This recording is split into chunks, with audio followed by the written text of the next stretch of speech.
Welcome to the Upstream Podcast. I'm your host, Ty Wise. I'm here with my boy, Grant Fish, and today our guest, Sequoia Hello. Hancock. What up, dude? How's it going? Good, man.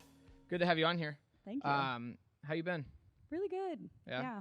Living during this whole COVID crisis? It's up and down, man. Up and down? What does that mean? Well, you know, first we're all in quarantine, and then we all have to go back to work. Yeah. And I bet that takes a solid, couple weeks to get back into your grind of things. For sure. Yeah.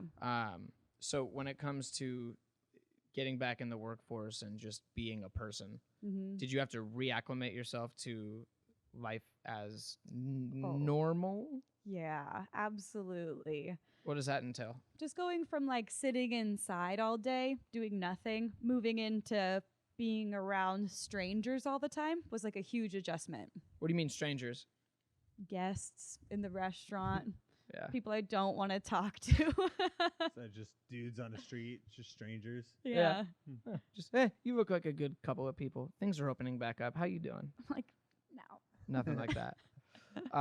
Well, happy to have you, Bound. Let's talk about you and Sequoia Hancock as a personality, right? Oh, boy.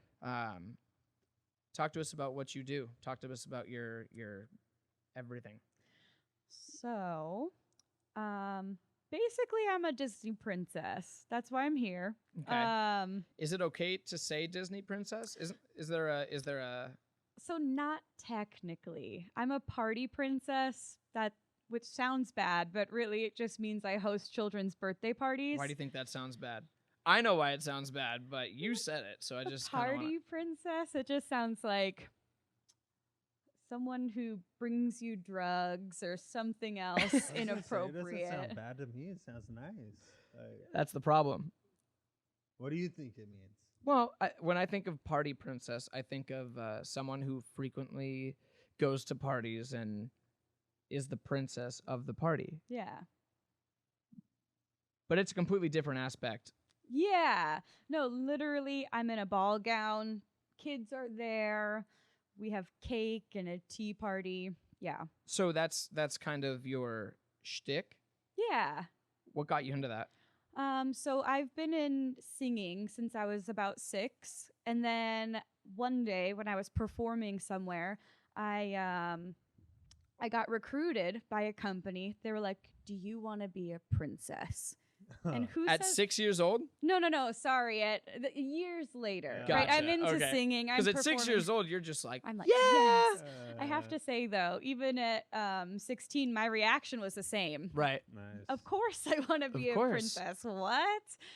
And I've been doing it ever since. Yeah. Well, it looks like you hate the company Disney as a whole. I mean, look at your outfit. Yeah. You know. So being recruited as someone who could potentially be a princess, regardless of age, you're jumping on that. Oh, hell yeah. Hell yeah. So what age were you when you started actually doing princess parties? 15, almost 16. Yeah. 15, almost 16. Yep. And you were under a company? Mm-hmm. Okay. And they would set you up with different events here and there. Was it mostly kid parties? Was there ever I don't know, do they have other things that they do where it's you're going to a bowling alley or you're going to an event or a fair or something like that? How does that work? So there are a lot of princess companies who do have to-go princesses. Mine was not one of To-go those. princesses? They go. I don't want it for here, I want it to go. Right. Gotcha. Exactly. What does that mean? That means that they come to you. You have a birthday party at your house and a princess shows up and knocks on your door. What I did was work out of a vintage home built in the 1920s, painted like a castle on the inside, and people came to us. This is when you first started. Yeah. And most of the parties were already put on. It was just, we're going to hire you. You're going to show up on this day and be your character. So the company, their whole thing was having princess parties. That's all they did. So people would say, I want a princess party. And then they would give me a call. Sequoia, you're on the schedule for this weekend as whatever princess. And then I show up, I dress in the costume, and I do the whole thing. There you go. Yeah. At what point did you start venturing out and going to different places?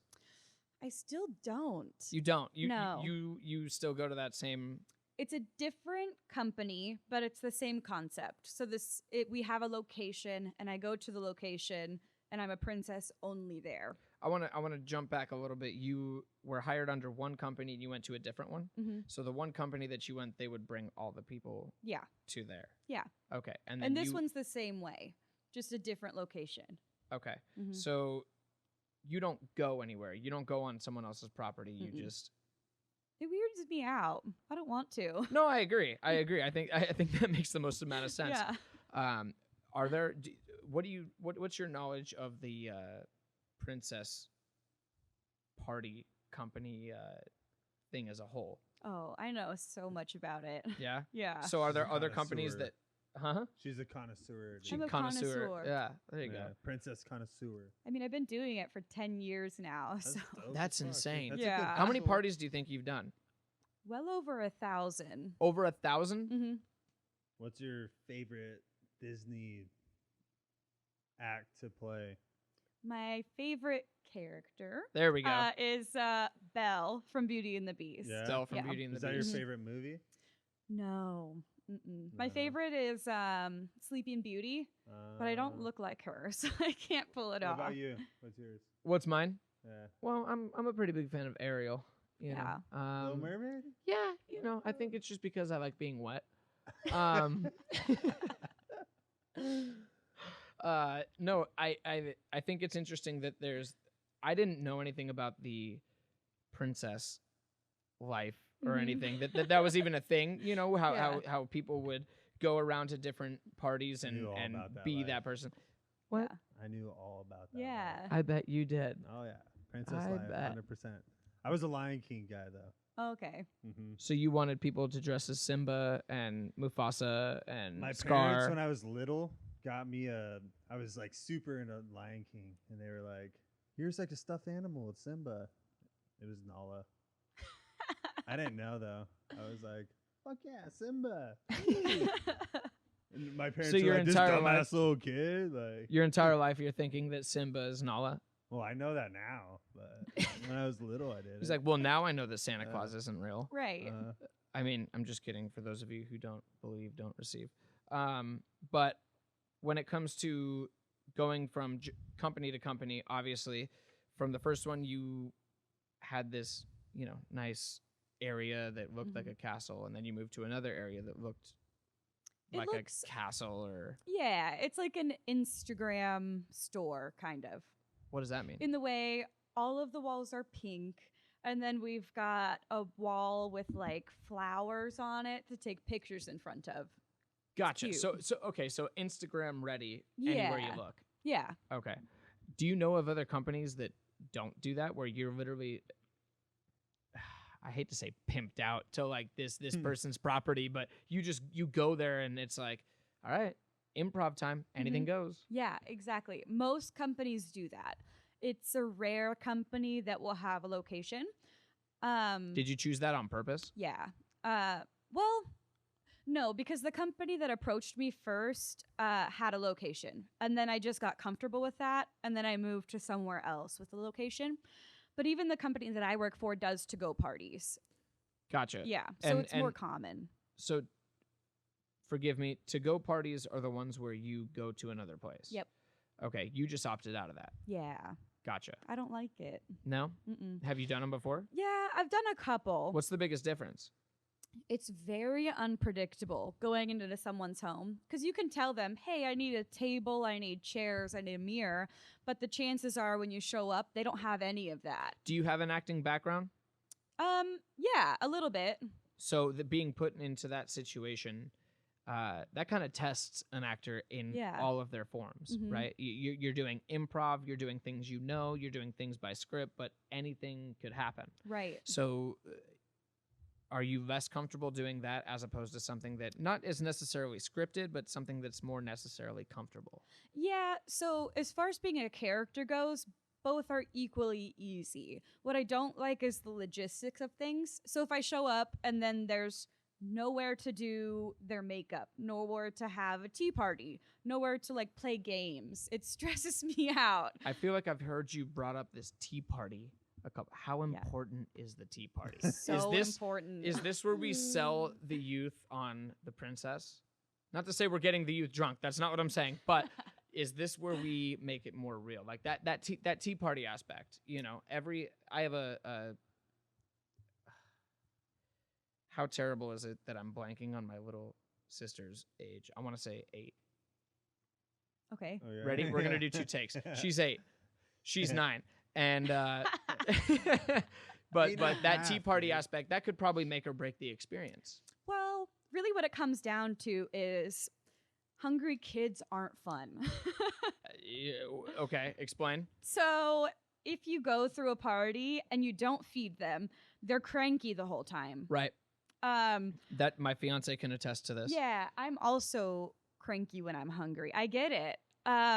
It also takes up a lot of time, and you just get to talk to the kids, and they ask you questions like, "Oh, where's your prince today?" You can answer things like that.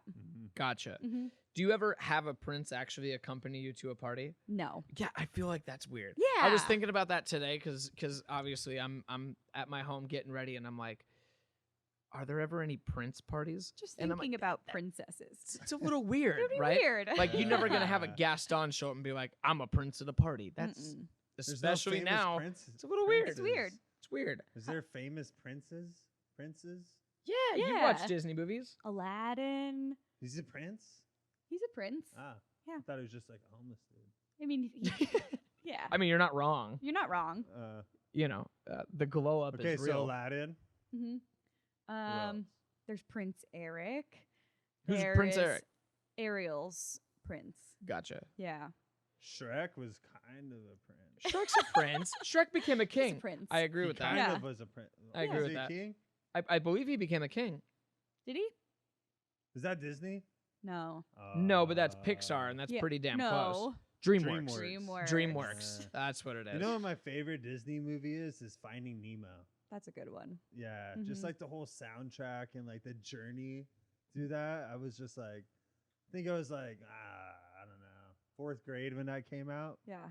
But we took my little brother to it, and I was like, oh, this stupid as fucking Disney. You know, I was like a little punk ass little kid. Yeah. I was like, this movie's sick. It's really good. Yeah. I was it actually was. watching Nemo when I was younger and watching the scene when they take all the eggs, and I was like, The Barracuda. it's a little fucking dark for a Disney It movie, is, don't you think? dude. You know, and then you go back and you watch other Disney movies, and you realize like They're dark. they They get there. are. Yeah. They all get there. are. They all Where's are. Where's Bambi's mom at? Right? She dead as hell. She's dead as hell. like you know, and you That's watch like old, too. yeah, and you watch Dumbo. Dumbo's got Sad. I've never seen it. Fucked Dumbo's up. got I've never some seen it. references today. Mhm. Back up. Dumbo has some references that you probably wouldn't want in a kids movie today because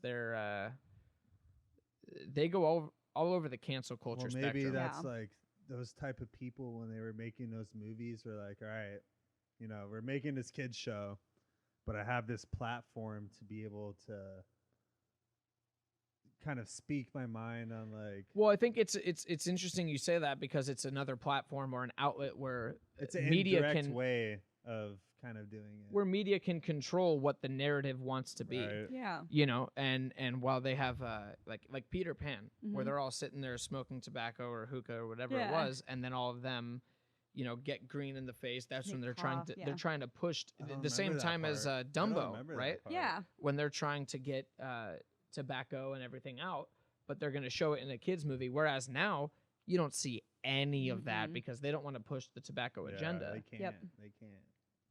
Yeah. You watch videos in the past of all of that going on, and there's a huge progression. Didn't Disney, and forgive me if I'm wrong, didn't Disney have like multiple cartoons back in the day of like Donald Duck in World War II era-esque, you know, Nazism, like becoming a soldier and everything else? It wouldn't surprise me. Yeah, I'm sure they did. Yeah, they did a lot of controversial things back then. But you wouldn't have seen it as that back then. Back then it was Right. just that's Normal. television. Yeah, Yeah. exactly. And it's interesting that nowadays, when we watch TV and we watch sitcoms, and You pick and choose. Yeah, little it's things. become so enveloped in our day to day. Yeah. Where if you're watching a sitcom on this channel as opposed to a sitcom on this channel, this one's pushing a Republican and this one's pushing a Democratic Right. agenda, and it's just something we do now. Yeah. But it all started from somewhere, Yeah. you know. And how wild is it to think that Disney owns a lot of that? Disney That's owns the insane. ESPN. Did you know that? Mm-hmm. No, I did not. Yeah, They they own the do. I ESPN. did not know Yep. that. Yeah. That makes sense though, because I got Disney Plus and ESPN Plus on the same package. They Yep. own so much. So much. They've capitalized on that Mm-hmm. for sure. Oh. And you know that a lot of that has to stem from them getting the little ones involved. Yeah. And then all of a sudden it's, hey, I love Disney, I love this, I love that. And then they're able to gear their kids and their audience towards a certain thing. And then they Yeah. just start capitalizing on all these other entities. And then they build a monopoly. Mm-hmm. And that's kind of where we're headed. That's They wild. Just own it all. But let's take it much more back down to like the basic innocent level of Disney princesses Yeah. and princes. So, so when did you officially start being a A we princess. can't say that. A princess. What's 10 years ago? It's 2020. Probably like 2010 I started. Well, 10 minus 20. Yeah. Math is hard. I don't know. You started when you were 16, 15, almost 16. 15, almost 16. Mhm. And who were you recruited by? So I was recruited by the owner of the original company that I worked for. Which Um, was? Don't want to mention them. I That's don't have okay. nice things to say about that company. So. Okay. Well, we'll put that aside. Yeah. Why is that? The owner was really mean. Just very mean. Just really crazy. Not a Disney guy. Not a Disney lady. Or maybe It was a girl. Husband and wife owned it. Yeah. lady. Or maybe it was a Disney. Maybe that's how they run shit. Yeah, it was like Cruella. Wait, is it 100 Dalmatians Disney? It's Cruella. Cruella DeVille. Yeah. Yeah. So you didn't like how that was being operated and they were mean. How were they mean? Just to someone who's 15, 16 years old Right. and getting the opportunity to be their own character and kind of improvise every single act. How does one be mean to that? Yeah. So she's very just mean to the morals of young girls. Like I know several girls who had to go to therapy after working there because she was so mean to them. She's like, "Oh, May I stop you real quick? Yeah. I apologize. When it comes to that, I want to explore that because I think Who that- is this woman? Right. Yeah. Man, who is this I feel like there woman? could be a lot of other people. Expose her now. right." We are in the time when it comes to people that do things like that, especially the people that are 15, 16 years old. Yeah. What does that look like? Because you know, I'm speaking from a privileged male who has not had the experience of that, but at the same time, you finding a job and doing your own thing, Mhm. making money, doing something that you're good at, doing something you're passionate at, doing something you love, and then being treated in this way while being under the age. Yeah. What does that look like to the point where you're like, okay, first of all, fuck this, and then there's also other people that are going to therapy for it. Yeah. She's just, we would come in and she's like, "Oh, have you been eating a lot of carbs? Because you're looking a little chubby Wow, today." yeah, Things like that. That's like, Or like, "Wow, your haircut does not look good." And she would pit us girls against each other also. Was there drama in the princess? So indirectly. Because she would say, "Oh, this girl doesn't like you and she's mad at you." And then I would confront said person and be like, "Hey, what's going on?" They don't know what I'm talking about. They never said anything. Was it made up drama? Yeah, she would. Really? Yeah, she would start shit just like between all of us all the time. So we would secretly hate each other. Would some of you get better parties than the other ones? Mm-hmm. Really? Yeah, huge seniority. And when I say better parties, I mean like a better pay or a Yeah. bigger audience. Is that a thing? So at that location, you would get a raise every year. So seniority meant that you just got paid more. So by the end, I was there for 8 years.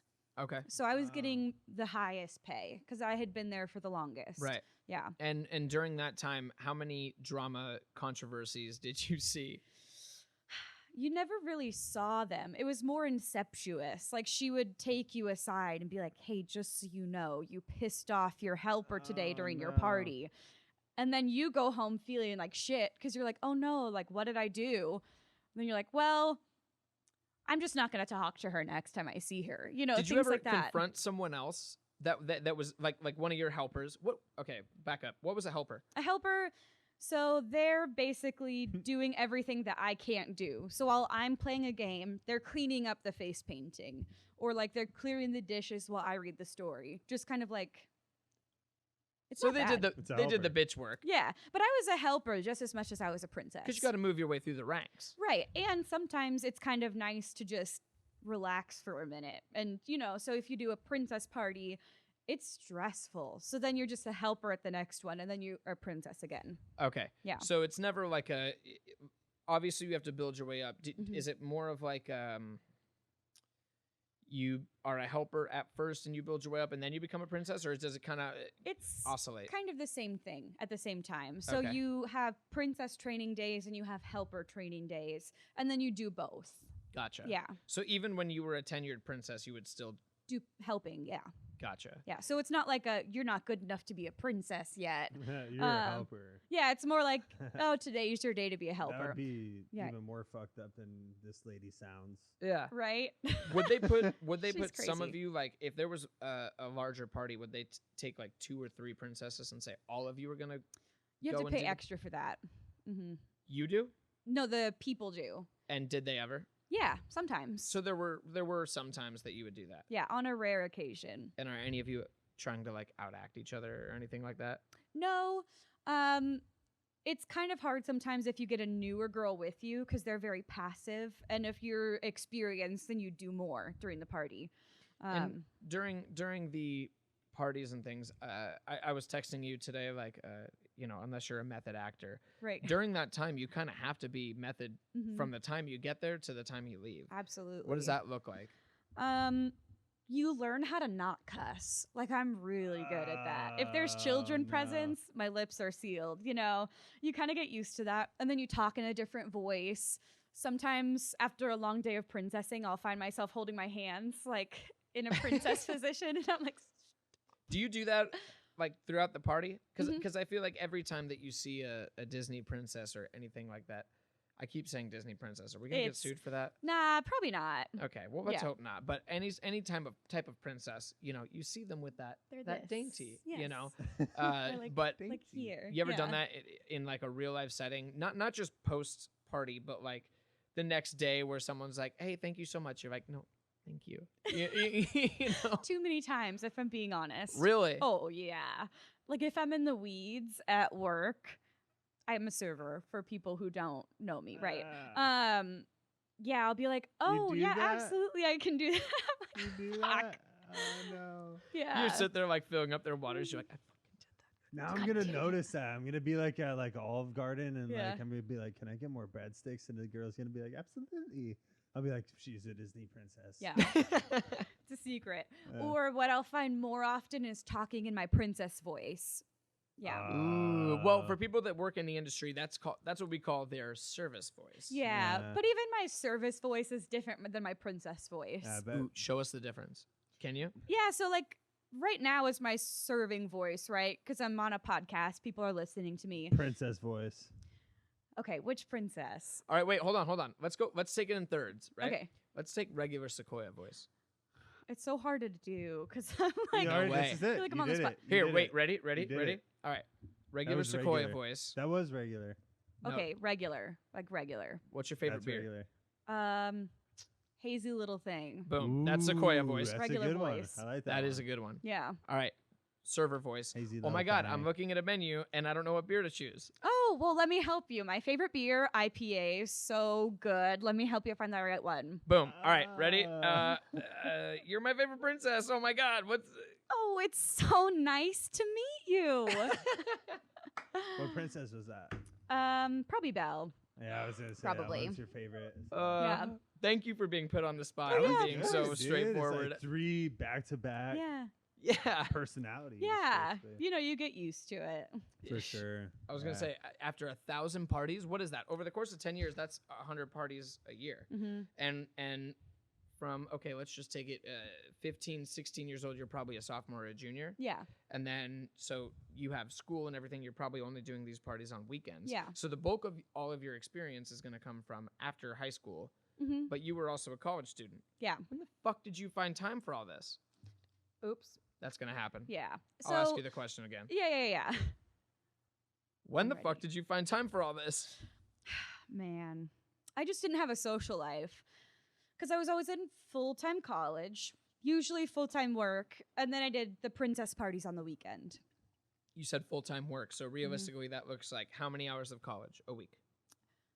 At my peak, I was doing like 24 credit hours. 24 credit hours Yeah. per week, Yeah. and then 40 hours of work. Probably like 35 Okay, on but then- average. So 24 hours, 35 hmm of work, and then how many Probably- princess hours? 16 to 20. Wow. Yeah. Jesus Christ. Just a lot. No, Time do you have to sleep? He didn't really. I you couldn't didn't. know. do that, dude. No No. way. No You way. get in what the were you- flow of it. What were you going for in No. college? So I switched around a lot, but the thing that I enjoyed the most was I was a music major, piano. Okay. Yeah. When did you start Wow. going into college? Was that your initial? You're like, I'm gonna do music. No. Okay. Yeah, I just went for, I think, just general studies. I didn't want to go to college. My mom made me, so I was like, all right, fine. And then I think I took a break and I came back for music. Okay. Do you Yeah. play organ? No, Can't play the organ, those are hard. dude. They're not easy. No, They're not. there's like 3 Yeah, keyboards. we just got one, and Did you? Yeah, the band and room. pedals and shit. Yeah. and ugh. No way. no So- one has figured it out. So you did 3 years straight music. hmm Okay, and it was I feel like with a music program you focus on an instrument, but you Mhm. also kind of learn the basics or the how-tos with other. So that's more for like a teaching degree. Okay. I was going for music composition, so I was going to be a composer. Mhm. So I just focused on music theory and piano. What stemmed your interest in being a composer? I love listening to the scores of movies. Yeah. Mm. So, I feel like you have to as being a princess. right? Yeah, you kind Yeah. of get it into it. So when it came to when you decided to go to school as a piano composer, hmm alongside taking a full job as well as being a princess, Yeah. you just went into it like, fuck it, I can handle it. Yeah. Okay. And I did great. I progressed from 0 to like pretty okay within 3 years on the piano. Okay. Yeah. And what made you back up when it came to you realizing that, back up even further, how far into college did you get? I got my associates. You in got your music. associates. Yeah. And then I stopped. You stopped. Yeah. Why'd you stop? Because I couldn't keep up. Piano's very difficult. Oh yeah. Yeah. Can I crack this? Oh yeah. Crack it, Hey, dude. sorry. Yes, 100%. Here, Cheers. cheers. Were I love you it. waiting this whole time? For Yeah, I that? need beer, man. I love that. All right, Dude, cheers. She's waiting. I feel so bad. Sequoia, thanks to you being on the podcast. yes, of and course. You could crack Cheers. That. You could crack that. Okay. Mm. Where were we? Quitting Brew music. juice. Have you had Santan before? Oh yeah. I used to Okay. work there. You used No to work at way. Santan? Yeah. Oh. Can you talk to me? Well, I mean, okay. So you used to work at a brewery. When was this? Was this I was a host. that counts? Yeah. I mean, I wasn't 21 yet. I was probably 18. Mhm. Was that your first like real job? No. I've been working technically since I was 14. Wow. But I think my first real job, not including the princess thing, Hollister? Yeah, I think I worked at Hollister first. Did you wear a gas What? mask? To Hollister? Yeah. No, you get used to it. You kind of get high It when was you that work way there. for Abercrombie when I went into Abercrombie. Either or. Yeah, You know, it's the either same way you look company. at it, you I know went what you're into getting the yourself into. Abercrombie in Mhm. New York, and like I was like with a friend, and they're like, "Let's go in there," and I was like, can we go into the NBA store? They're like, no, let's go into Abercrombie. I was like, all right. I would only go into Abercrombie or Hollister when I like either just got like Christmas money or birthday money, and I was like, I got $100. Dude, we I'd walked buy in. one sweatshirt. We walked in, and it was like, so dark. They play the same 5 songs every day. yeah. And they came up, they're like, what do you guys want? We're like, oh, we want to go to the NBA store. We're walking out. We want to not do be me a here. quick favor. Spray me with your spit. It's Yeah, it smells good. Anyway, you guys want to bounce or what? That's funny. Hell Yeah, no. so that was a terrible job, but Santin was my first restaurant job. Okay. And you were a host. Did you progress into a server or you just no? They wouldn't let me because I wasn't 21. Gotcha. Yeah. I found a different serving job. I guess with being at a brewery, being 21 is incredibly helpful. I get it. And they cover their asses for it. I was mad at it at the time, Right. but now I get it. Yeah. So, cheers to Santan then at Cheers that to point. Santan. Shit. Santan. Moon juice. Mhm. Yeah. Very nice. What's your favorite Santan beer? Mr. Pineapple. It's a good one. I do like Mr. Pineapple. Mm. Problem with me is because it's sweeter, Mm-hmm. I'll put down more than I need to. They're so heavy. I can just have one. Yeah, with moon juice, because it's more on the citrus side, Mhm. I'll probably put down 3 or 4 and be Yeah. like, all right, like I feel 7.3%. I'll be I'll be It's a good good. one. But with pineapple, Mm-hmm. Done. it's game over. Yeah. It's Keep game knocking over. them. I'm Frank the Tank at Yeah. that point. Okay, so where the fuck were we prior to this? Music. Music. I quit. I couldn't keep up. Piano's really hard.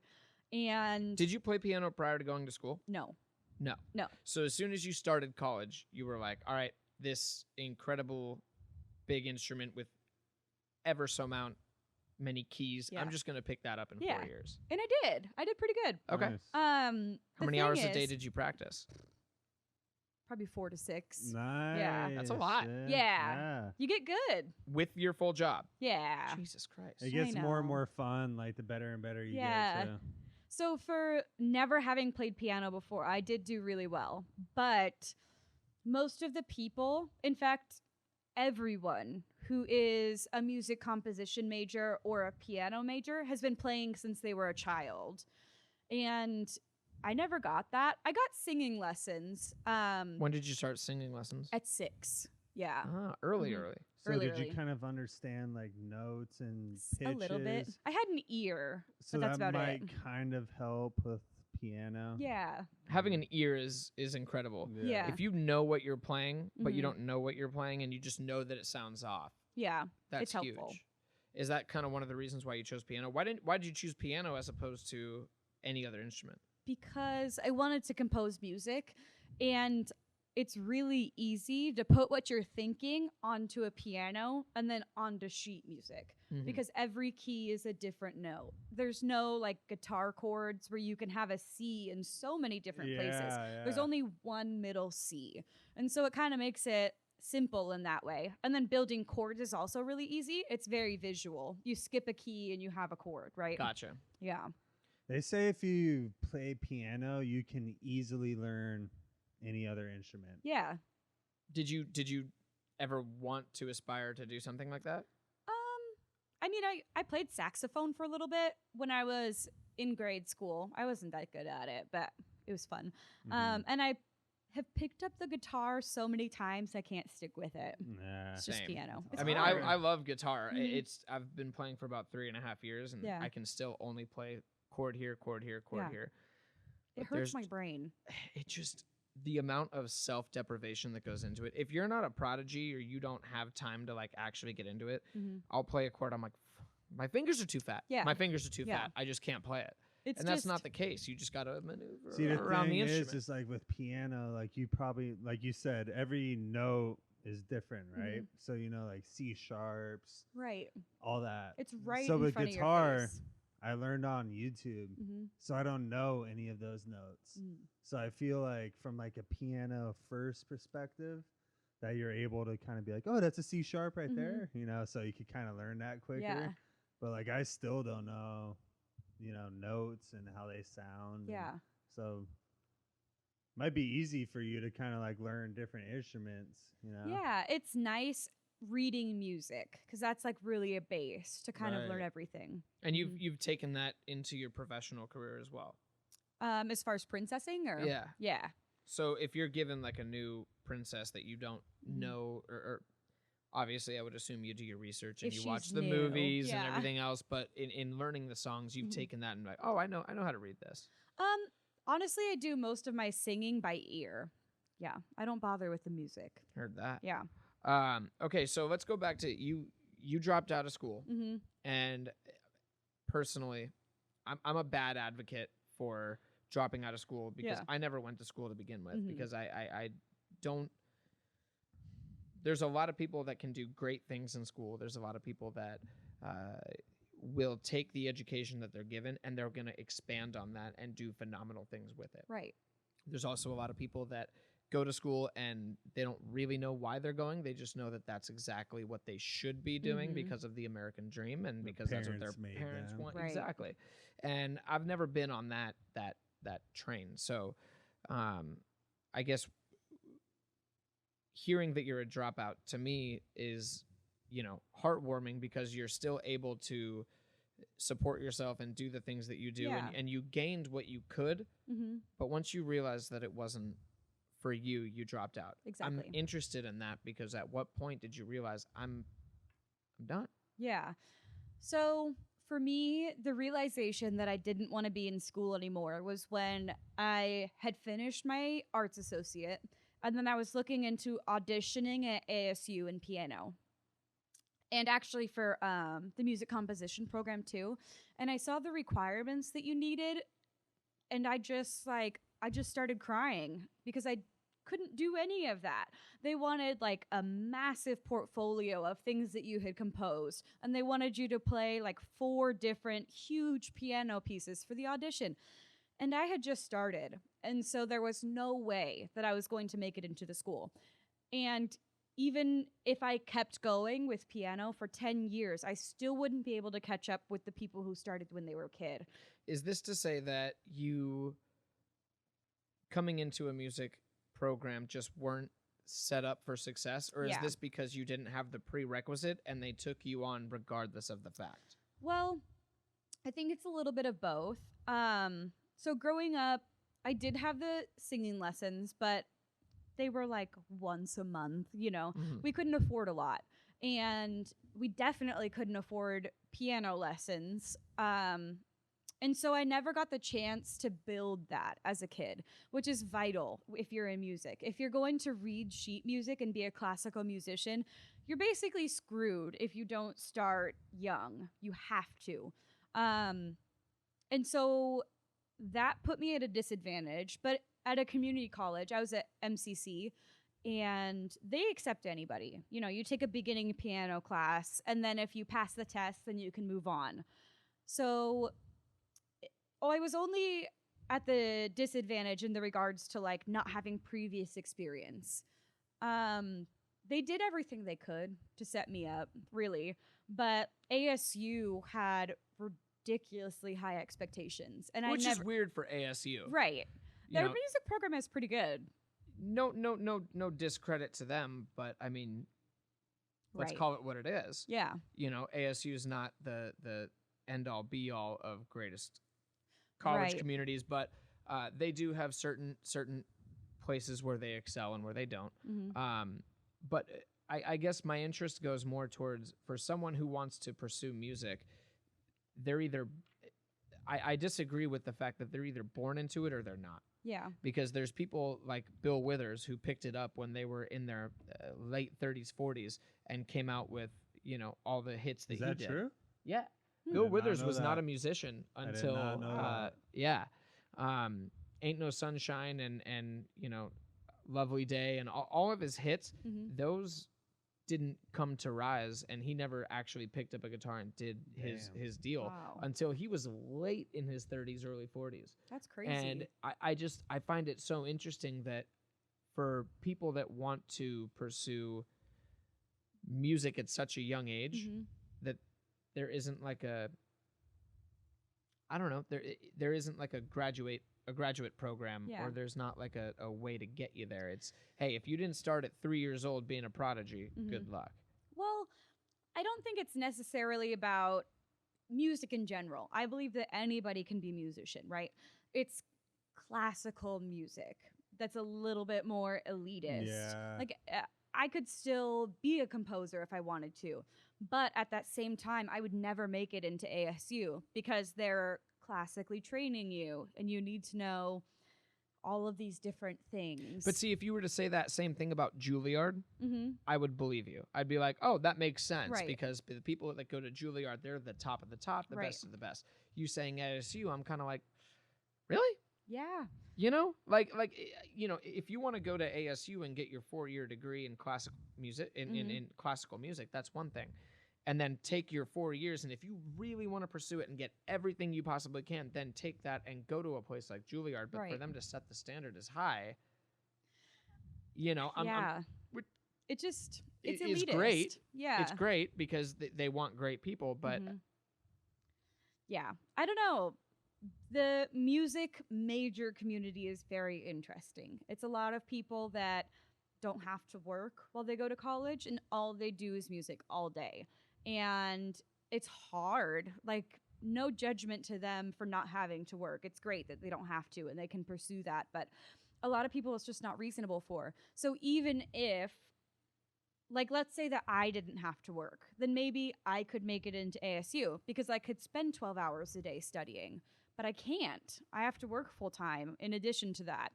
So in this scenario that I didn't learn piano when I was a kid, which I didn't, but I also didn't have to work while going through school, I could probably still do it.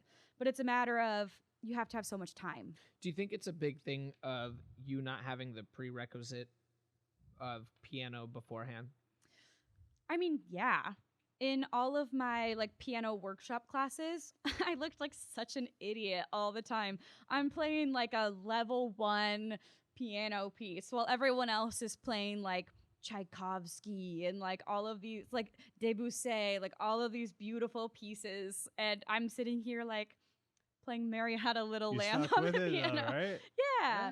Everyone was very supportive, but That's good. it's still like there's leagues between us, and you know it. Not that I don't want to ask you how much money you paid to go to college, but I would assume it's a big sum, and if that's the case, wouldn't you expect that exact same level of tutoring and teaching and hands-on development during that time to get you to a place? You know, there's people that pay $200 a lesson or $100 a lesson, but if you're paying thousands of dollars to go to school, you should be getting that every single moment of every single day opportunity to hone in on your craft. Yeah.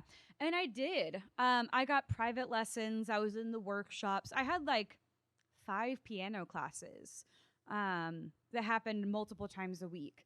And so piano is just really hard. Yeah. That's what it comes down to. Like, I passed up everybody in my beginning class, right? And then come to level 2 and I'm hitting these people that have been doing it forever, and I was just falling behind. And it's not because my teacher wasn't trying with me. She put so much effort into teach me. It's just that it's really hard. I would say piano is the hardest instrument to learn. It can't be easy. It's very difficult. I took a couple piano lessons myself, and when I say that, I mean a buddy of mine that I know, Micaiah Dodge. He's phenomenal. I've known him since I was a kid, but I took maybe a month and a half worth of classes, and he taught me a good amount about the basics. But either way, I'm still looking at a piano, and I'm like, okay, I know an A. Yeah. I know Middle a C. that's it. I That's know it. I know a D. I'm gonna fuck with the B a little bit. I know a G, you know, but like the basics. And Right. It's at first glance, it's not something that you can just pick up unless you're. And piano is really deceiving because if you listen to the things that I was playing, unless you know how to play piano, you're like, oh, wow, that's really good. Versus like when you hear a really difficult piece, they sound similar to the ear, I feel. Like I could play you a difficult piece for me, and it could sound the same level of difficulty as some other piece. But when you get down to it and get down to playing it, it's completely different. It's Mhm. it's very deceiving. Like once you get these octaves in here and you're playing like two different melodies on each of your hands, and it still sounds so simple. It's so you're one of the few instruments where you're playing bass and then melody yeah. at Yeah. the same time. Yeah. So it's very deceiving. Hmm. It's yeah. Like the what you would put on the same level as piano, looking at the music, you're like, holy shit. Like this is Yeah, so I different. can't read music Yeah. or anything. You just see a black page and you're like, fuck. But it sounds so simple, Right. right? It's different, yeah. Real quick, I have to take a piss, so we're gonna take a pause. Okay.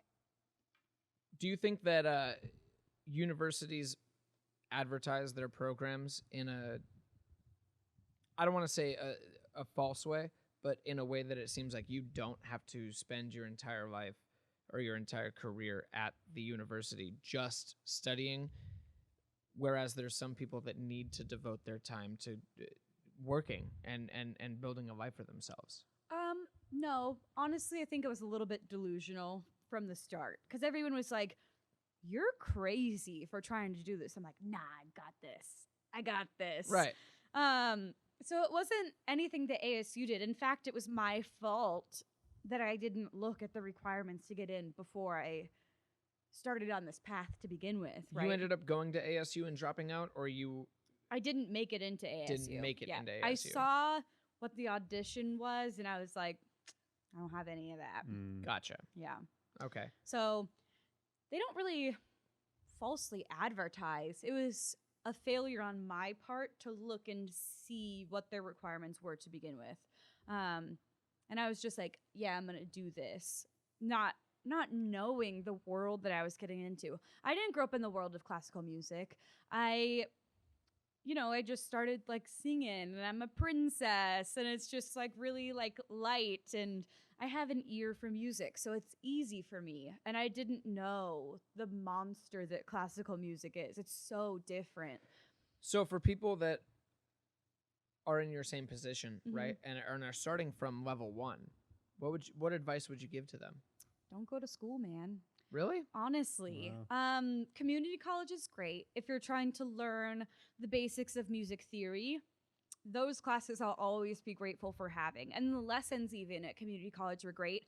But on a university level, I really don't believe that having a degree in composing music or in an instrument makes or breaks your title in the music world. Because you look at really great composers, and most of them don't have degrees in music. You don't need them. You can learn on your own. Learning the basics, if you didn't get that when you were a kid, is always good because you have good stepping stones to go off from. But what I learned from community college could get me composing for movies someday. I could do that. It's just a matter of I'm not motivated to right now, but getting the basic theory down, you can do whatever you want with it from there. Do you see a future for music with Sequoia Hancock? I don't know. I think it'll always kind of be a hobby. I have a dream of having my own princess company someday. What does that look like? I want to have a house just like I've always worked in and paint it all cute and just do exactly what I've been doing. You want to host parties there? Right. But I want to be in the back. Right. After 10 years of doing this, quite honestly, I'm over it. Mhm. It's too easy now. Right. There's like all the types of kids and you meet your kid and you're like, oh, I know exactly how this party's going to go. Do you feel like you can train other people to do what you do? Oh, yeah. I've trained many princesses. Let me ask you this question. When it comes to being a princess at 24, 25 years old, and you start to expand on being a 24, 25 years old individual in the year 2020, I almost think that, especially someone that dropped out but has the same aspirations to be a musician and is looking for any and all, I guess, inspiration to further that. Where do you stand on the escapism that is being a princess, whereas being a 24, 25-year-old escapism. So does that make sense? Like a little bit, yeah. Like when it comes not to quite, no. A little bit. no. No. All right, let me re-ask the question. Okay. So No, that makes sense. so when it comes to being our age Mhm. and wanting to escape and wanting to let's be honest, EDM and EDC and you know, that kind of culture has taken over, right? Mhm. And for a good reason, right? Back in the 60s and 70s when we went through First World War, and then we went through a depression, and then the Second World War and everything else, and now we're in this creation of the 60s and 70s movement where it's free love and free this, and people are trying drugs, this, that, and the other.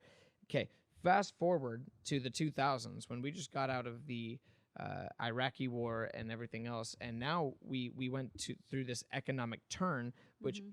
we didn't see. We didn't really see the effects of it as much, Yeah. but we moved forward, and everyone's like, oh, we're out of the recession. We're out of this, right? Yeah. But all of us are working really fucking hard every single day just to make our nut, right? And we're going to work after school, and we get out of high school, and some of us, a majority of us, are like, I don't need to go to college. I Yeah. don't need to do that. And the ones that did go to college, they're like, I don't really need to be here. I can just focus on a trade.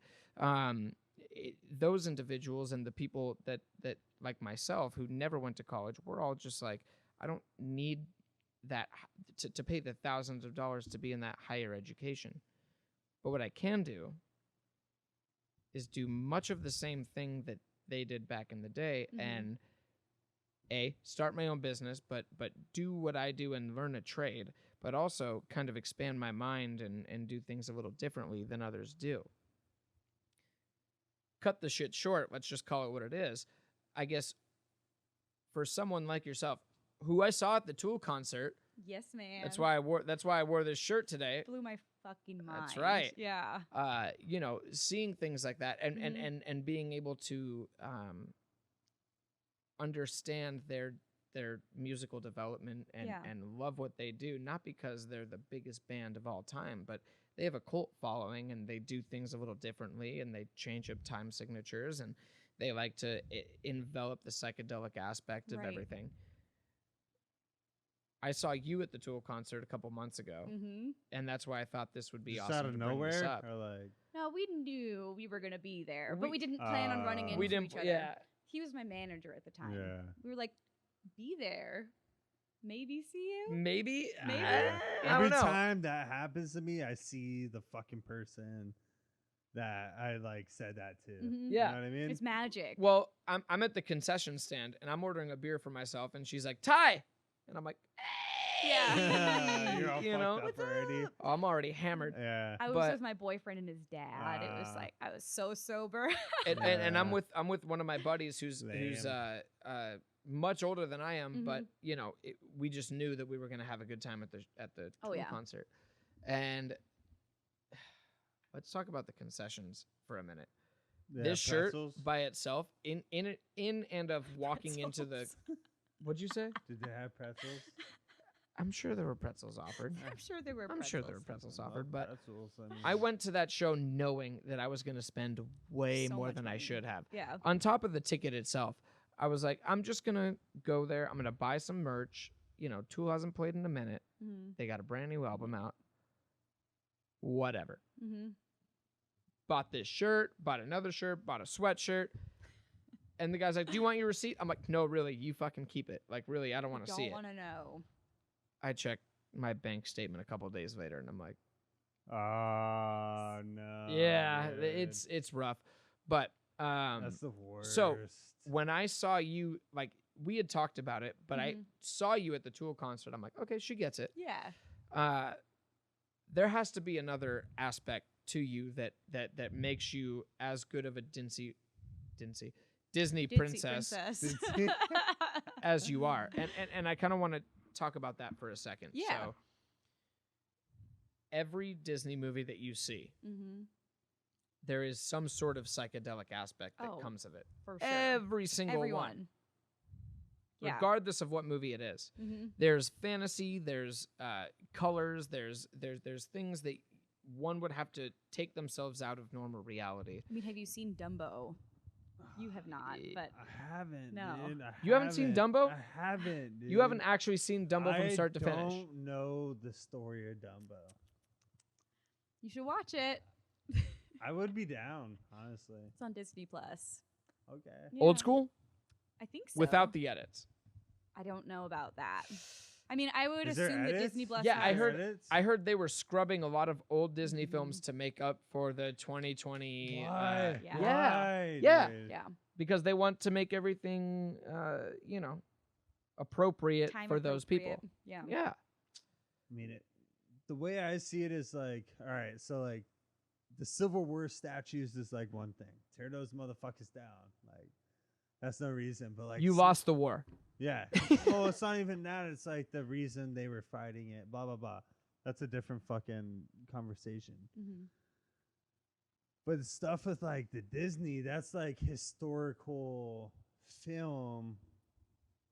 Like of our country. Like, I kind of disagree with the fact that they are scrubbing the new versions to make them politically correct. That said, I didn't know they were doing that. It's a piece of history. Like, I know that they edited Aladdin several times just to like. Really? They just Mhm. cut stuff out, or Yeah. they add stuff. do you in? know specifically what part of Aladdin that they... Yeah, in the very beginning, that song, it said something, probably something racially inappropriate in the first cut, and they took it out and they changed the lyric to that song. Which, like, I don't know. It's kind of, it's hard because on one hand, you want to see what was historically there at Right. the time and our mindset of the time. But then on the other hand, these are children's movies.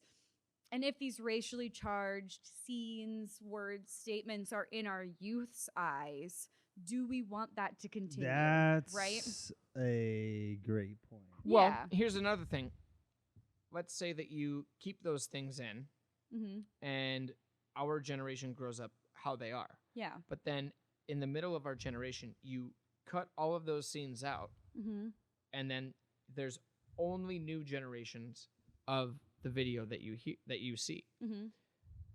as if everything prior, and mind you, those movies were, some of them, from the 1950s to Yeah, dude, even 2000 earlier than ish. that, dude. and some of them were re-edited and whatever. Yeah. So if you delete that as if it was never a thing, Mm-hmm. and then all of a sudden there's talk about it as if this is what really went on, but you have this generation who knew it as that, Yeah. and then you have a new generation who sees these movies as It's politically almost correct like and a everything else. lie. Yeah, like a it's lie. all, and then you're wondering, like, where does your ideology come from? Yeah. And it's like, well, I was watching movies from this, and it's like, but no, I've watched these movies, and nothing in these Yeah. movies even depicts that. And it's like, no, you're watching the new movies. Mhm. Yeah. So, yeah. but here's another thing. It's kind of like a lie, dude. Can you trust, It is a lie. Can One- you trust parents of like our generation that's having kids right now? Can you trust them to teach their kids that what they're seeing in the movie is wrong? Absolutely not. Right? So it's kind of like Disney is taking a step to remove that from our future. And yes, it will cause some confusion because they don't understand what it used to be like. But Disney's also taking away that responsibility from parents to teach them what's right. They're you think cutting it- it out. Do you think it's healthy to not remember where we came from? No. However, I don't think that's the way. That you yeah. do it. So it's like If we completely erase it from but everything, it's not erased because we still remember, and kids we will still remember. But kids will still learn about it, and they can learn the opinions of race from their parents because we see it like, yes, all races should be equal, right? And they see the movies that reflect that. And then when they're older, they learn, oh, this used to be a problem. But Disney took that step to take away those racially charged scenes in order to make irresponsible parents irrelevant. Like those kids aren't seeing those scenes and their parents are like, yep, that's right.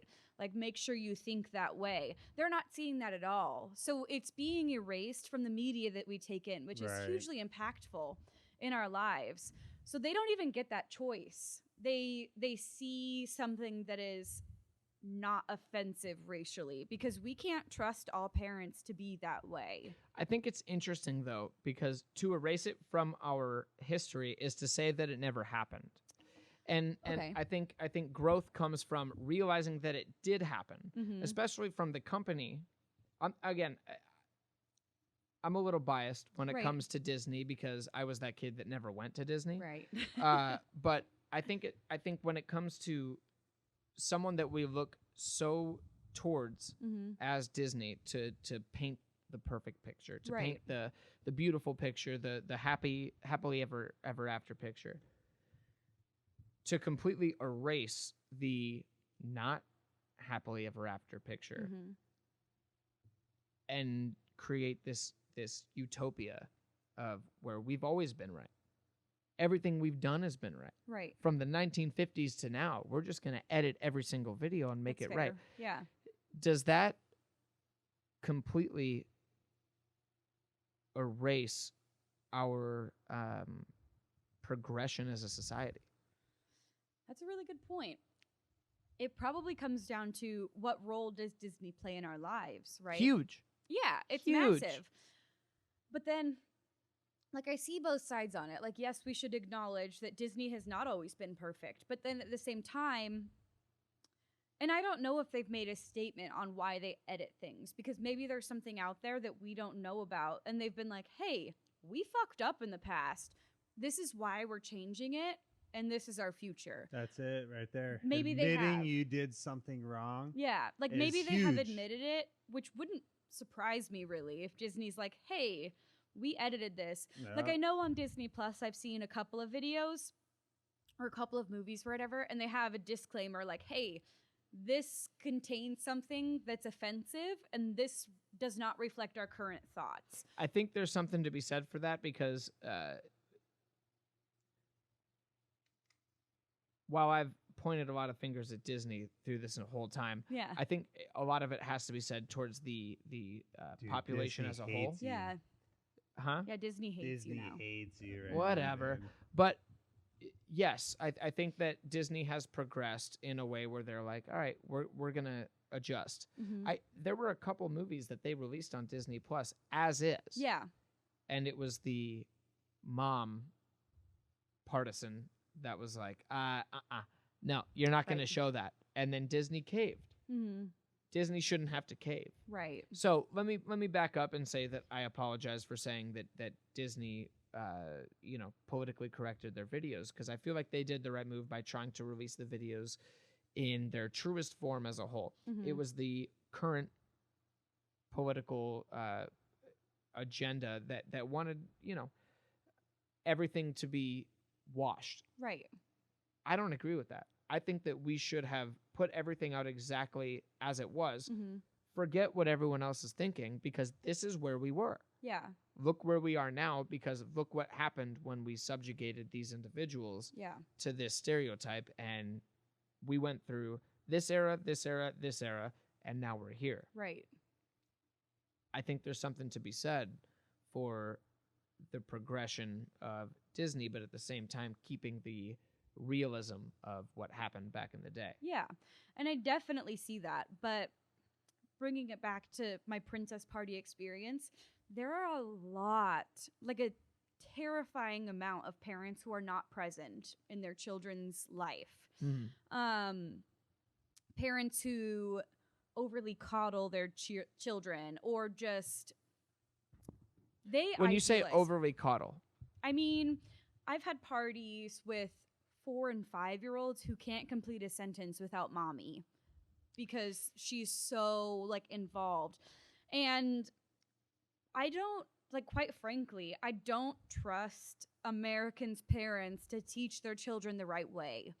And so the reason that I stand where I am on Disney editing their Disney movies is because I've seen probably 1,000 different families come in and be at my parties and be a part of Disney. And the vast majority of them, I guarantee you, they're not having talks about what racism is, what sexism is, all of these things. Like, so many parents are idealizing their children's worlds, Do right? you think it's because they're scared?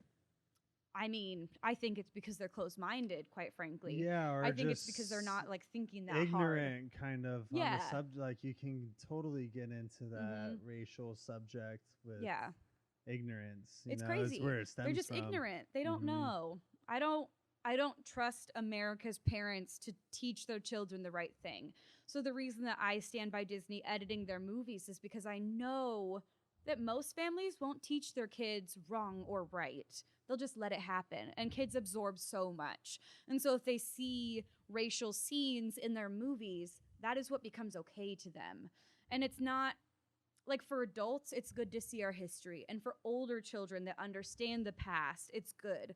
But for like a 5 or 6-year-old who repeats Olaf's lines from Frozen 32 times within 2 hours, seeing a racially charged scene is not good because they think that that's okay. When you say Olaf's scene, what are you directly Just Olaf is stupid. referring Just like, to? the Because kids I know man. It's Olaf is Frozen, from man. I know Olaf He's is from from Frozen. It's Frozen. He says a Frozen, bunch dude. of stupid things. But I don't Come know. on, I don't know Todd. what.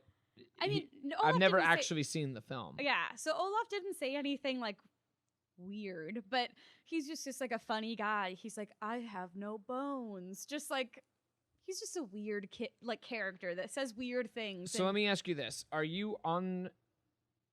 And I won't care either way. Are you for or against Disney editing their videos in a way that represents newfound progressive policies as opposed to when the movie was written?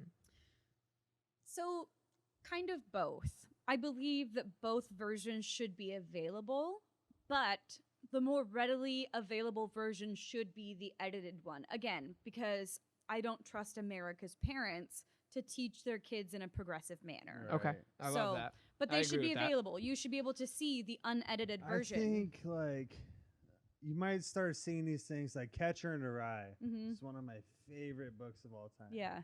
It's banned from being printed Oh yeah, over and over again. Yeah. killed John Lennon. I mean,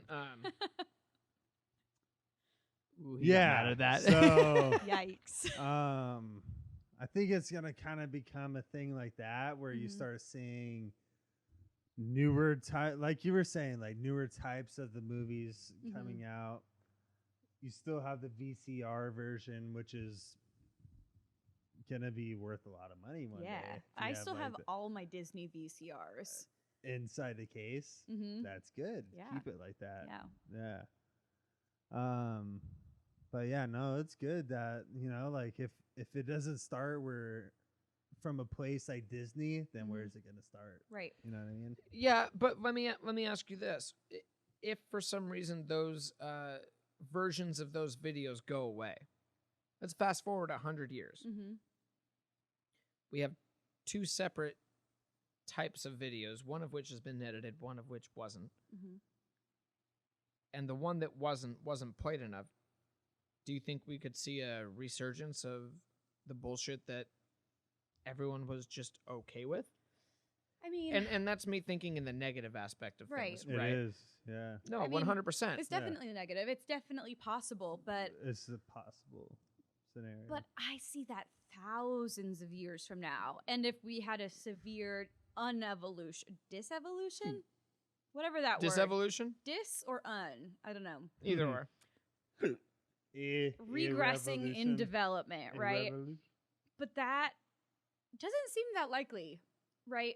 Because we document everything now. Like, tell me there's not documentation of people editing Disney movies. Of Right. course there is. So in hundreds of years from now, Disney's gonna keep those videos. They will have them somewhere. They will be there always. When they re-release the new movies, they're not deleting the old ones. You say that. No, they aren't. Look at George Lucas and all of the Star Wars movies. What about that? On this pace, Disney's gonna have to cut some things. You think? Yeah, I mean, I think so. I mean, I think on like kind of like the progression that, and it's not a bad thing, you know. Yeah. It's just gonna be what happens. Yeah. I would say that it'd be far fetched right now if you don't think that that's gonna happen, you know, because there's small snippets in those movies where you're like, Yeah. it's old, it's 100%. old, but like that, Yeah. they said that, you know, To show like and rightfully so. Get that shit out of here, man. in Dumbo when the fat cat boss is smoking the cigar, they cut his ass out entirely. Really? Like you Wow. he's not sitting Well, I there. don't agree with like smoking cigars. but- Yeah. I think it's important to remove inequality from the Disney movies, right? Yeah. Like, have you ever heard of Song of the South? In Disneyland, there's this ride called Splash Mountain, and it's based on Right. this movie that has been banned in America for a long time. I think everyone knows of Splash Mountain, but even I've been to Disney when I Yeah. was like 3. Yeah. Ty's scared of roller coasters. Yeah, I bet. It's They're- hard when you're short. I'm I get it. 5 foot tall. Like so. You go flying out of that Yeah. ride. I get it. You're not tall enough. You can say that you're scared. It's okay. Okay. Well. Okay. I'm let's not just- 48 inches. Let's just say, hypothetically speaking, if we were in a Disney edit of a film, I'm scared. What I'm interested to hear what you are about to say about Splash, because I don't know what So- Splash Mountain has to. Splash Mountain is based on a movie called Song of the South, which is incredibly racist. You're not allowed to sell it in the US. It's illegal here because it's so racist. What's it about? I haven't seen it. Proceed. I haven't seen it. So What's it that- called again? Song of the South. So Song of the South. The Mhm. ride is based on that. A movie that is banned. Yeah. Wow. Because it was built so long ago. and no Yeah. one knows that. No, everyone knows that. I mean, I didn't know that. Disney freaks know Oh that. yeah. It's not Disney top freaks, but, secret. like, Was this a Disney movie? I'm saying like the average person, Yeah. the average person who goes to Disneyland, like Wouldn't know that. They're like, what is this ride based Yeah, on? But it was based on a movie. The good news is they're redoing it to be based on Princess and the Frog.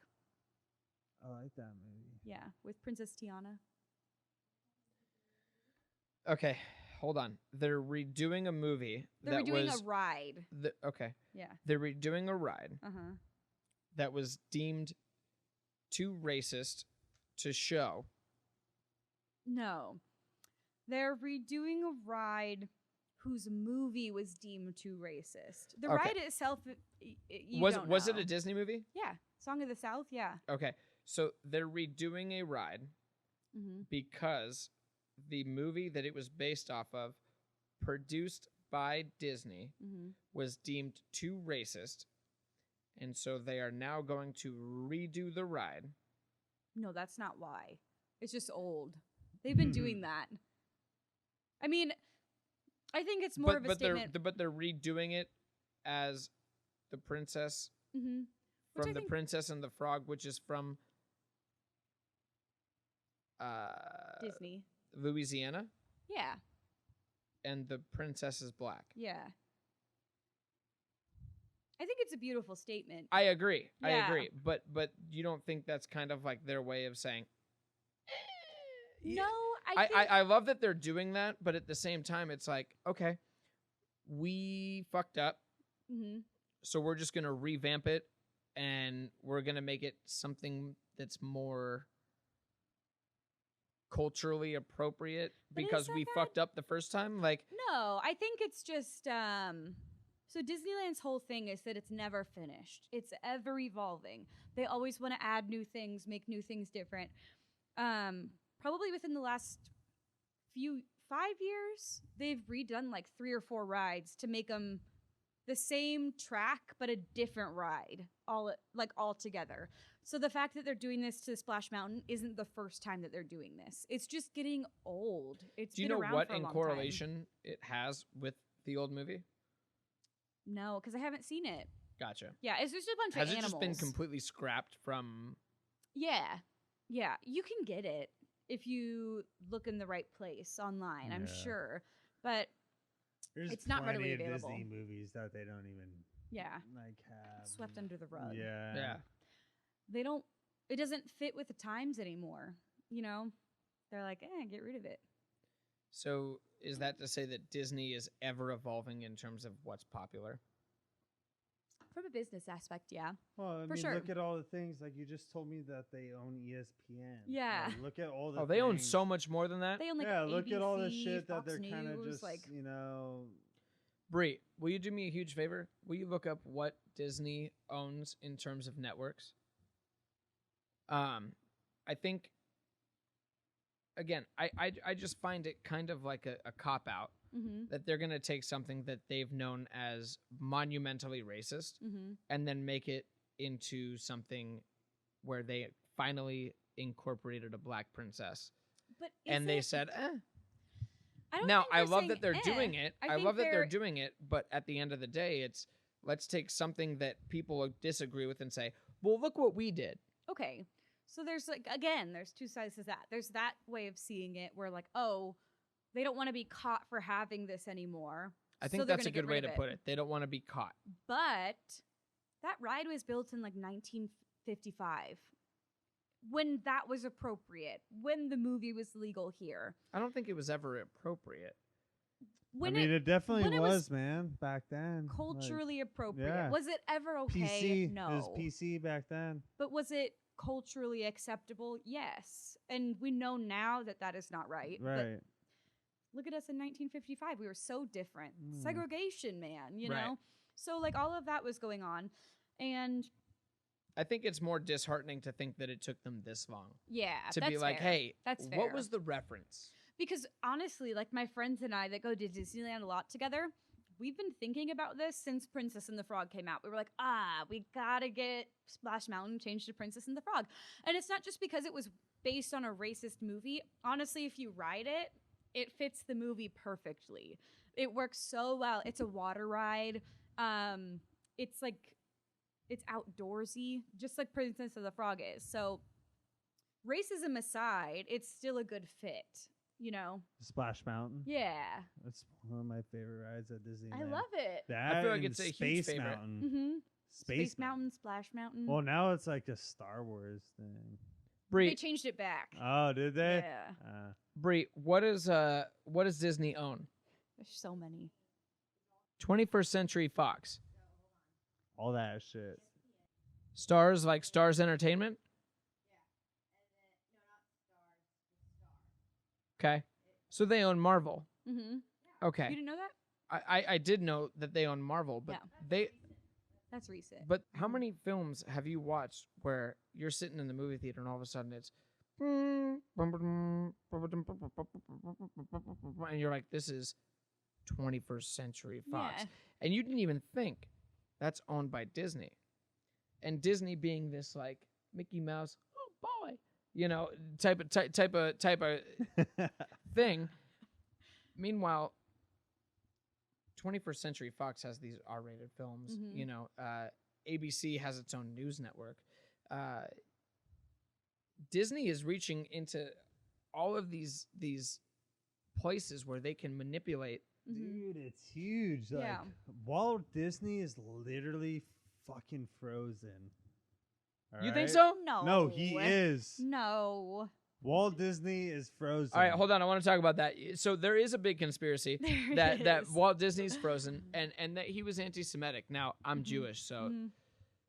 obviously I looked into this, and while I don't necessarily think that Disney has a huge thing here nor there with the whole Frozen thing. no, just anything that has to do with the Jewish community. Mhm.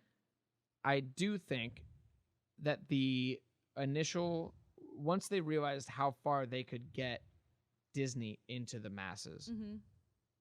somebody in that business mindset into the writers' compound where all of them were sitting there thinking, what could we do next?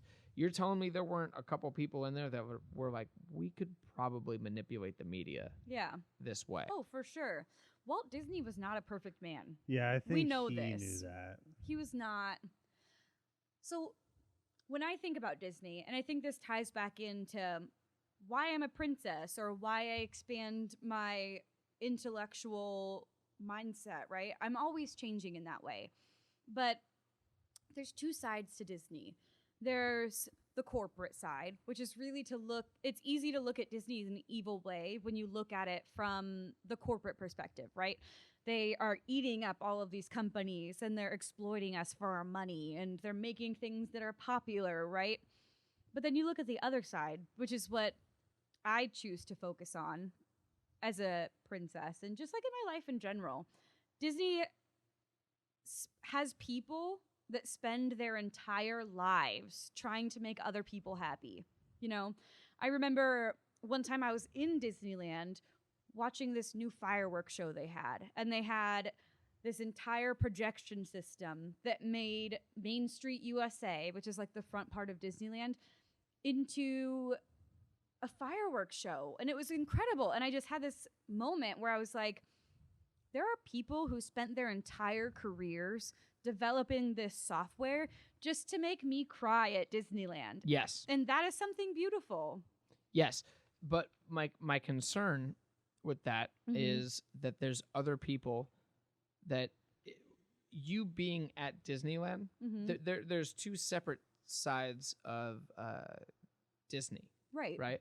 There's Disney the corporation and there's Disney the theme park. Right.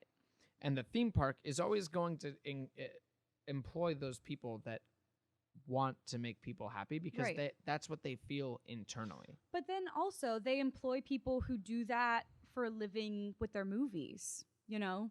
There are people who dedicate their lives. Like, to take Frozen 2 just came out. And the same people who directed and wrote the first one did the same for the second one. And it took 6-7 years to make Frozen 2 because they refused to release anything until they had a worthy plot line. These people spend hours figuring out exactly the correct storyline. And I think there's something to be said for the good that comes with the evil of the corporation of Disney. Because Disney, the corporation, is exploiting us for our money, yes. But the magic that they create for people literally changes lives. I agree with that. You know? I would think that they are nothing more than this super kind company that welcomes people based off of fantasy. Yeah. And says, you're good at what you do? Perfect. I want to hire you. Yeah. And these people go in, I don't want to say blind, but they're so eager to get their talents and their message across. Again, I don't know. I've never worked for Disney. I've never, but at the same time, seeing their track record and seeing that they're able to manipulate media in a certain way, there's something to be said for that. And as of right now, with everything that's going on, I can't put a definitive perspective on what their end goal is. Yeah. Because they've built a fantasy for you and I. You know, they've built a fantasy for kids that have grown up in that era. But when they start owning the sports district, they start owning the comic book district, they start owning the news district, and they started when 1920, 2030, 20s and 30s, yeah. 20s and 30s? Yeah. Okay. I think so. And then from there, they start expanding. And now we have this generation of people who are our age, who grew up with, Disney is nothing more than a fantasy land, right? Right. Disney is nothing more than something that is built around us, and it's the happiest place on earth. And it's the pinnacle of what a child sees when they're first born and what they envision all life to be. Yeah. Well, all of us have gone through life. There's no fucking Prince Charming. You got to figure that shit out. Right. There's no big old castle for any of us. You got to figure that shit out. You know, they don't talk about taxes. They don't talk about rent. They don't talk about mortgage. They don't talk about any of that. All they picture is if you're really good looking and if you can sing And if you can get yourself to this level of being loved by people, then you will have a happy ever after. And to where we're at right now in a political climate, I don't know if I necessarily agree with any of that. Okay, that's fair. Yeah. Especially when they want to, not to interrupt, but especially when they want to control ABC, which has a news network, and then possibly sway the opinion. But how deep do you think they have their fingers in it?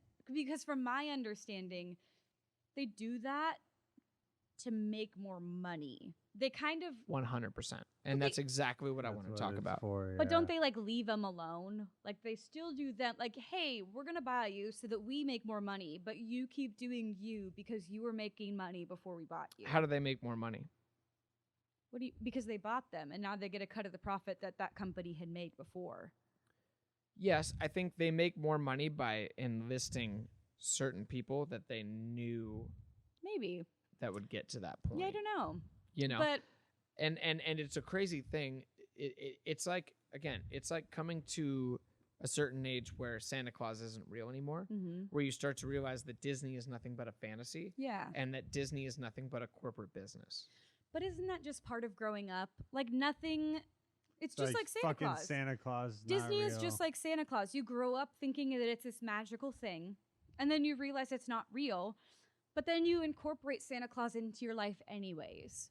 Like in Christmas time, you're like, oh, Santa's coming tonight. Like any young child that you know, it's this fantasy that we play into because when we're children, if you were to see the reality of the world, there's no way you would be okay. You know, you wouldn't be okay. You would be a horrible, disturbed human. And Disney gives us this ideology, this perfect world that we can aspire to. And we grow up and shit happens and we realize that nothing is perfect. But then you can still look back on these perfect memories of these Disney movies, of going to Disneyland for the first time, of meeting your favorite Disney princess. And you're like, these moments make me be able to look on the positive side of life because let's be honest, like nothing is really that great, especially right now in the middle of a pandemic. Everything sucks. But if you can refer back to that happy moment and just like watch this movie and think back to when you were a kid and just have a moment of innocence, isn't what they're doing kind of worth it? Because if we didn't have that, how depressed would all of us be? We wouldn't have anything to look back on. And not even specifically Disney, anything childhood. Santa Claus, the Easter Bunny, like any fantasy that we have as a child gives us that moment to take a breath and be positive as an adult. Yeah, I think it's more important to like evolve Disney as opposed to like starting a whole new avenue. You know what I mean? Like nothing's perfect. You learn this as you grow up. But when you're a kid, Disney is perfect. And when you grow up, you realize that nothing's perfect. But you can still look back on those memories. And you're going to have to adapt over that. All right, so I want to bring this into a completely different side of everything we're about to talk about. And I'm going to crack a new beer, just heads up. So I kind of want to talk about this. Everything that we just said and how Disney becomes what's the word? Escapism? It becomes escapism. Mm-hmm. And you when you go to Disneyland, you have characters and people who are real people, but they're working their jobs to be this person that you have experienced when you were a youngin', and you would watch this video and you know, Princess Belle or Sleeping Beauty, or you know, they would all come up to you and act like normal people that you would just talk to in your everyday life, but you only knew them from the TV screen. I think there's something to be said for that, and with people that inhibit psychedelic drugs. And I think that there's something that goes along with that escapism. I think that when it comes to people who grew up in that environment and only knew everything good, everything's good, everything's positive, everything can be channeled into a positive energy. Yeah. Those are the ones that are most susceptible to doing psychedelic drugs, because when you do them, you realize that it gets back down to the basic form of being a human. And what does that look like as someone who has played these roles and has partaken? Have you? Yeah, absolutely. So much of all that I was just talking about, like my perspective on how we should take Disney into our lives. It sounds like a religion. I'm not even. Anyway, love it Disney. does. The way it does, great. it does kind of. There are some people that do take it as a religion. Yeah. It's like, oh, I go to I would Disneyland say that's every more year. of a knock on a religion aspect. You'd say Yeah. what? I would say that's more of a knock on like a religion aspect. Like, you know, that's just like your job, your livelihood. Right. Like that's why. That's deep. Fuck. Yeah. Well, when you take everything that you've known from your childhood and then you, so to speak, apply it to a professional career, Yeah. and you emulate the things that you saw when you were younger, there is something religious about Yeah, that. You know, you absolutely. act a certain way. Mm-hmm. You know things that you can and can't say. Right. You know things that you know, there's a scripture that you can follow by, and there's one you can't. Right. You know. Yeah, absolutely. So it's like this weird, like spaced out perspective I have on Disney.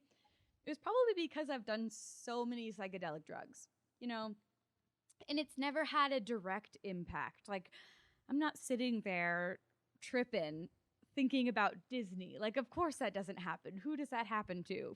Probably no one, unless you're watching a Disney movie, right? I don't know. I would assume that there's some people that have gone on a Disney cruise and taken some mushies, and they're like, But you're I surrounded by am the Disneyland. character. Yeah. Dude, at Disneyland, like, fuck. It just gives dude. you a perspective. And Right. it, to me, it showed me how important this fantasy is to instill it in young children and to be a role model for them. Obviously, drugs separate from that part, right? This just allows me to be a better role model, I believe, for these children. And it just opens up the meaning behind what I'm doing. You know, I'm not just like, oh, you wanted a character at your party. Here I am. I'm like understanding that these children think that you are a magical being and they think that you are just the shit, you know? Mhm. And if you don't take it seriously, you could really hurt them on a mental level. You know, if you like break character and you're like, listen, kid, I'm tired of your Like, shit. I gotta go smoke a cigarette. Yeah, like alright? imagine your childhood Mama hero needs doing that to you. nicotine. Can you imagine? It would fuck you up forever. Right. So like Yeah. being this perfect being is a lot of pressure. And kind of, for me, it takes the pressure off. Like seeing it from a wider perspective, having my mind opened from a psychedelic perspective, because I realized that the fantasy was never real. You know, it's For always you. for anybody. Like all I of don't the- know. For kids, it is real. They Right. walk in and they're like, But when you grow up, you realize that it never was real. So being able to view it from that perspective, but also respecting the influence that it has on you as a grown adult, it makes me take it more seriously. I'll ask you a real quick question Yeah. on that. When it comes to you taking it more seriously as a grown adult, have you ever encountered like actual adults that look at what you're doing and they're like, Yeah, that was my childhood? exactly. I've had people, you know, just moms, they'll come to like a meet and greet that I'm doing and they just start crying. Oh, no. And they hug me in the best way. You know, they're like, yeah, you were my hero when I was a child. And for a minute, they forget that I'm this 25-year-old that like does mushrooms when I'm not in costume. They don't know that, you bitch, know? I'm tripping. Like, bro. No, never, ever. I don't cross the two, just to Yeah, be clear. yeah. But, you Okay. know, like the experiences that I've had, they don't know that I'm just a human. They forget that for just a minute. And for that time that we spend together, I literally am the princess that they loved when they were a kid. And I've had moms hug me and just like start crying, or, you know, I'll like sing a song for them and they bawl because they remember listening to that when they were a kid. And it's just like being a part of that. It's just crazy that people still rely on that escapism so much, even when they're old. Like, I go to Disneyland and I meet the princesses, and I'm like, I get excited. You know, for a minute, you just forget, and you get to escape for Because that they're moment. in character. They're so Exactly. in character. Yeah.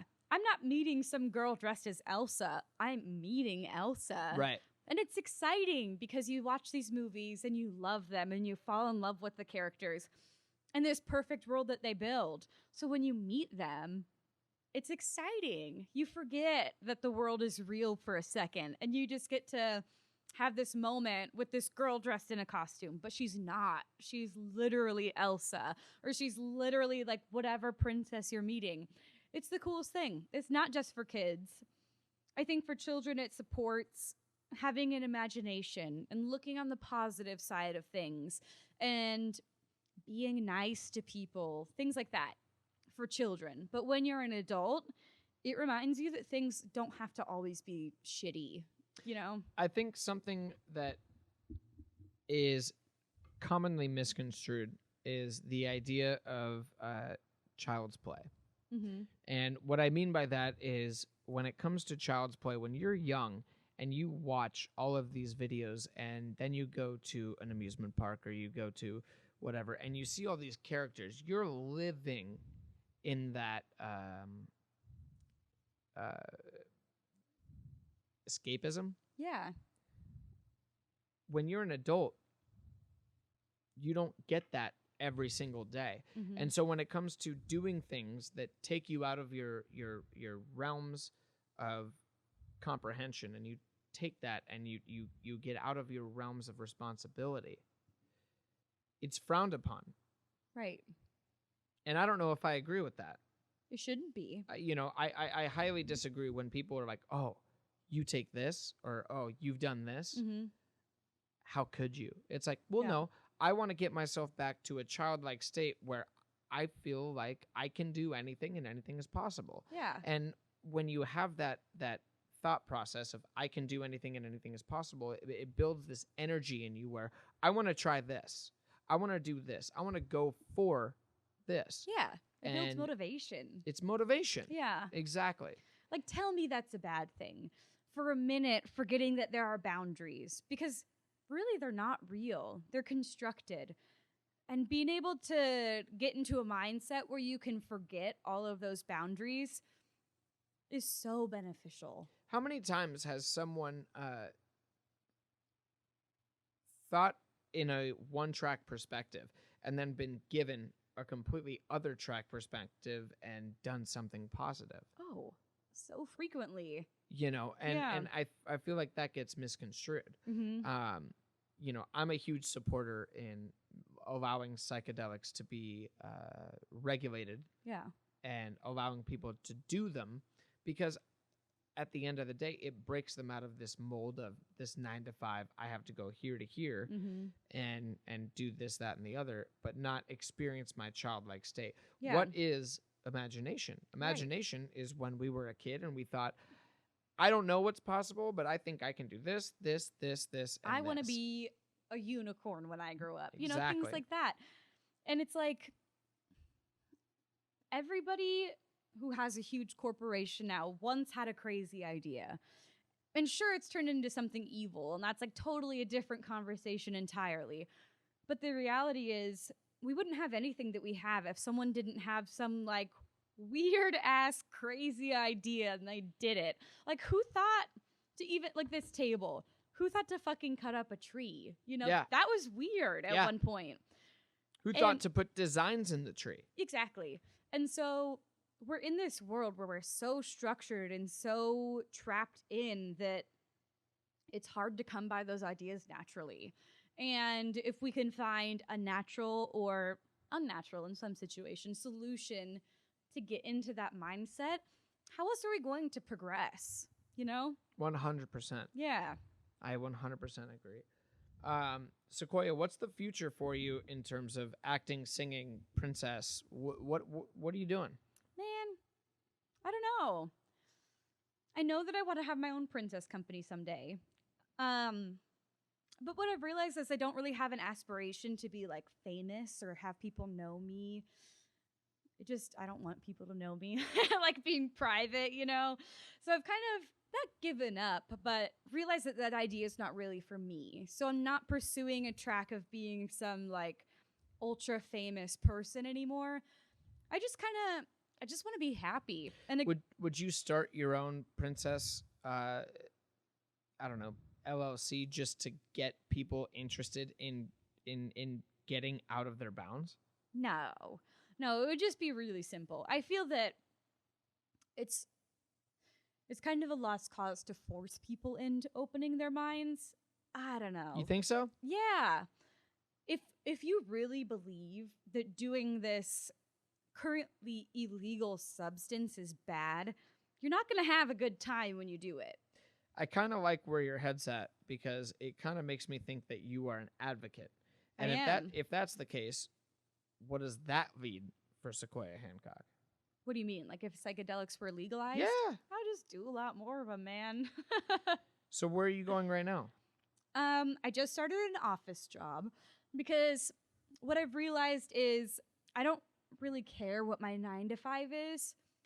For me, it's about what I'm doing outside of work to be creative because I've decided I don't want to be famous. I don't want to do that thing. I don't really care to be known by the world.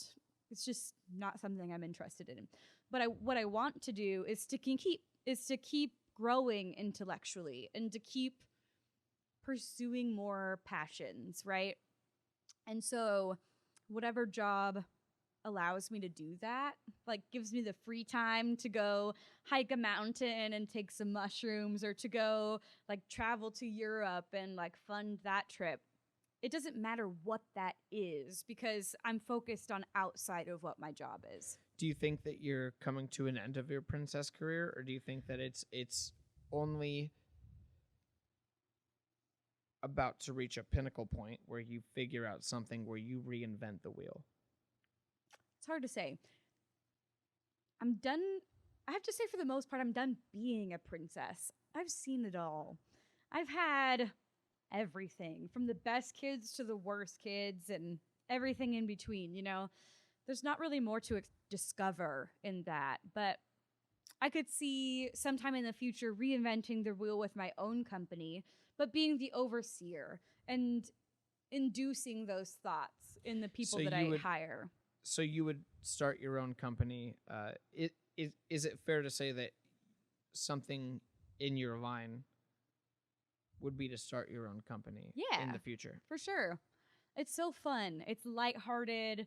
You know, you're surrounded by like fluffy princesses and like pink walls and glitter.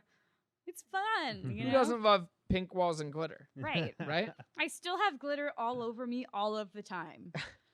Once you start, you can't stop. I swear that some of the glitter that I find in my house is 10 years old. Swear to God. There you go. Yeah. So what about your music career? Do you ever plan on picking that back up? Yeah, recreationally. Probably not ever professionally. Who knows where life will take me? I change my mind like every day. But right now, I just see it being a hobby. Just being for fun. I love that. Yeah. Well, we're going to have to trippy dippy sometime. We'll make that happen. Yeah. Sequoia Hancock, I very much appreciate you being on the show. How can we find you, and is there a way that people can reach out to have you at their parties because you're so great at them? Yeah.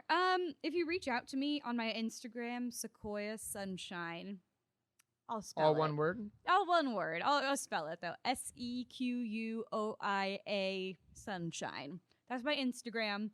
Yeah. And I can hook you up with the company. I got the princess goods. Boom. There you go. All right, Sequoia, I very much appreciate having you on. Thanks for having me. Cheers to you. Cheers. And all your future successes. Woo. Thank you. Once again, thank you very much. Thank you. Thank you for listening to the Upstream Podcast. Cheers.